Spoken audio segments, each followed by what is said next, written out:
Good evening, live broadcast from myself, Haroon Rabbani. So, a number of people have asked about Monday night's podcast. So, it's a few days ago about the 5 natural strategies for reducing obesity, managing obesity, and so on. So, a lot of people couldn't watch the full episode with myself and Dr. Ashish. So, here are the summaries of the 5 strategy. And if you want to go deep, go and watch the episode. Number one strategy is this: every single person's body is very different to each other. You have different constitutions. You have 3 different types of constitutions: Pitta, Kapha, and Vata. This is from Ayurvedic medicine, of course, Indian medicine, which is at least 5,000 years old. So if you want to shift in accordance to your body constitution, doing it in, like, say, for example, I'm Vata with a bit of Pitta. If I try to do Kapha strategies, it won't work for me.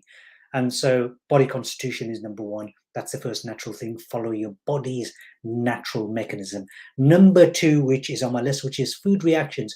Some people have allergies and sensitivities to certain foods. For example, your gut health is critical for your immunity. However, some people cannot stand probiotics, and some of them are my closest friends.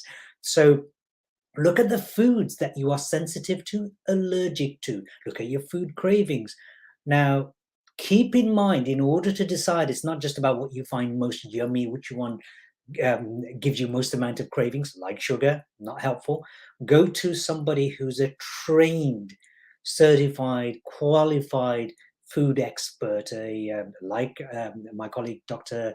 Ashish, and somebody like myself who specializes in functional medicine. Go to somebody who knows what they're talking about.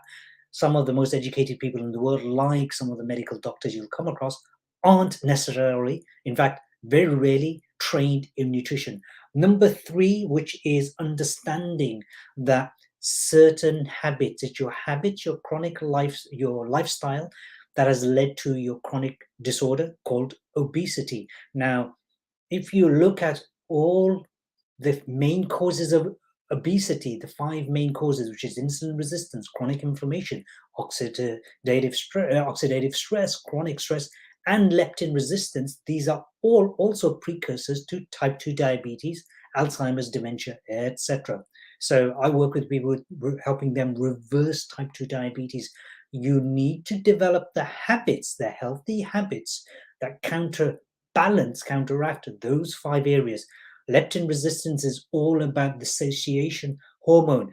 And it means if you have that, that means you're going to stuff yourself with food and still feel hungry. Willpower will not work, shame will not work. So you need to have discipline, and focusing on new habits. The fourth one, a very obvious one, is calorie deficit. Somebody put that to get rid of obesity, I think they mentioned drink lemon or something like that, drink lemon water and go for walks. Oh, really? It doesn't quite work like that. You need to integrate all your strategies together to make it work, because walking is great. Of course it is. How much do you walk? What if you've got problems with your knees? What if you've got problems with your hips? So every strategy is going to be different for different people. This is why you need expert help. And the fifth and final one is, oh yeah, I mentioned calorie deficit. What goes in? Well, if you got more going in energetically than going out, you're going to gain weight. If you've got whatever's going in, you've got the same amount of energy being expended, it's going to be the same. You're going to maintain your weight. So the only way to reduce weight is what goes out. In other words, your energy expenditure must outweigh your energy consumption. So it's very simple. Do not try to complicate it. And the fifth one, which is, I'll just check my notes, the fifth one is self-image, which is a very big one. It's one of the biggest ones that people don't talk about. If you go to bed thinking you're a fat man or a fat woman or a fat boy or a fat girl, your subconscious mind will go, yeah, I know how to do that. So a lot of people don't realize that that's probably the biggest one to really work on, which is actually based on the traumas that you've experienced in your first 7 years of your life. So that's the summary of the podcast we did on Monday. I hope this has been useful, and feel free to share. And if you want to go deep, we go super deep, me and Dr. Ashish, in the episode, and I'll put the link on here very shortly. Thanks for watching. Bye for now.